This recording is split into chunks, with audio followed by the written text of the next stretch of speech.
Oh, howdy all, grab yourself a beer, it's time for some Path of Exile discussion. So this is day 14 of Scourge League spoiler season, and today's going to be a quiet one. There's not a lot to cover, so this will be a short and sharp video. Two pieces of information today. The first one is this Chaos Mastery passive tree node. Now, you'll notice that this is an extra node in the center of this cluster of chaos damage nodes in the passive tree. So you work your way into this chaos damage cluster, and then once you've allocated at least one notable in this cluster, you will gain access to the mastery node as well. So what this means is that you are going to have a higher percentage of powerful nodes on your tree, because this is more powerful than a typical small node.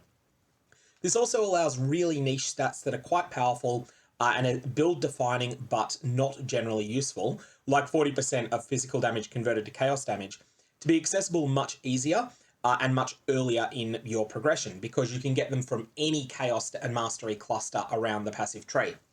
So having a look here, there's a lot of really powerful options here. Firstly, 1% chaos dot multi per 4% chaos resistance. If you can invest heavily in chaos resistance on your character, and pay attention to the fact that one of the other options is 17% chaos resistance, this is going to provide you with a powerful reward for doing so. You will become more damaging the more tanky you become. So this is really potentially powerful and is something that I think a lot of people will like a lot. However, I do believe that this is going to be in a strange spot where you're going to take a big hit to the amount of damage you do once you complete each Katava fight. So the first time that you complete Katava, you're going to take a 30% penalty to your chaos resistance. And I do believe, I'm not certain of this, but I believe that if your chaos resistance is negative, then this is going to give you a negative chaos damage over time multiplier, basically debuff. So that's something you're going to have to be aware of. This may not be something you want to take until you have well established your character late in endgame, and you've got yourself a reasonably juicy amount of chaos resistance, even after having the 60% chaos resistance penalties that are applied from killing Katava twice. The next option is +1 of the level of all chaos skill gems, which is fantastic, but comes with a big drawback. Lose 10% of life and energy shield when you use a chaos skill.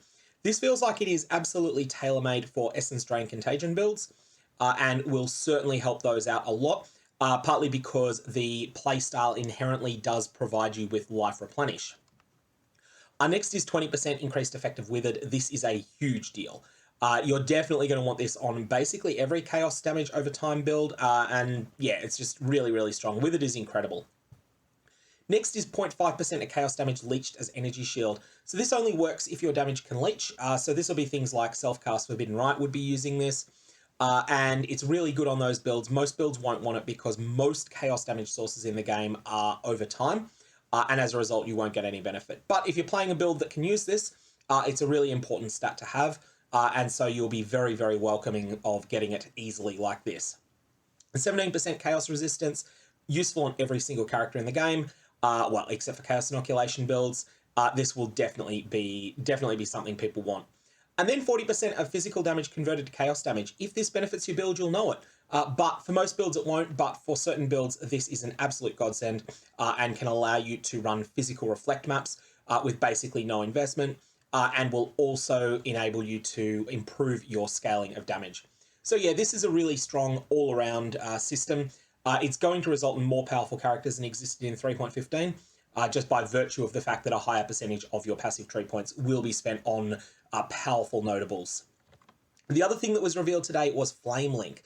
So Flame Link is one of the new link skills. We've discussed these a little bit in the past in some of the earlier versions, but basically these form a link between you and another character.